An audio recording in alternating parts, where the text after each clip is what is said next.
बिस्मिल्लाहिर्रहमानिर्रहीम। जीअं त पढ़ंदासीं सिंधी क्लासिकल शाइर। सिंधी क्लासिकल शाइरनि जो जेको मुख़्तसिर जाइज़ो आहे उहो वठंदा हलंदासीं। उन खां बाद हिन जेकी क्लासिकल शाइरनि में आहिनि उहो सभ खां पहिरियां जेको नालो थो अचे सिंधी अदब में शुरूआति में जेको सभ खां वॾो नालो आहे उहो आहे काज़ी कादन जो।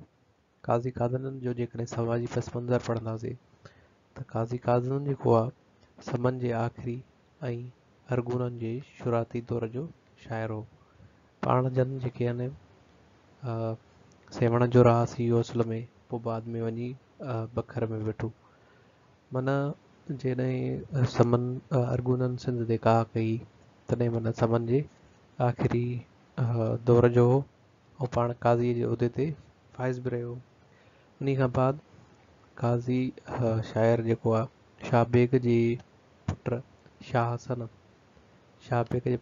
हसन काज़ी कादन खे बखर जो काज़ी बि मुक़ररु कयो, जेको पाण 20 साल उहिदे ते रहण खां बाद में इस्तीफ़ा ॾिनी ऐं हज ते रवानो थी वियो।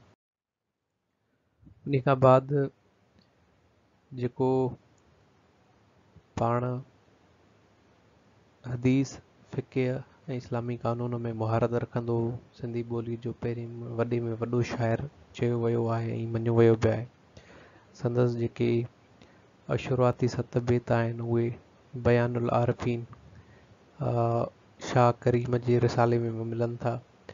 उन खां बाद जेको संदसि कलाम छपरायो सो हीरे ठकुर काज़ी कादन जो कलाम जे नाले सां 1978 में छपाए पधिरो कयो, जेको ओॾों कहिड़ी धर्मशाला में मिलियो।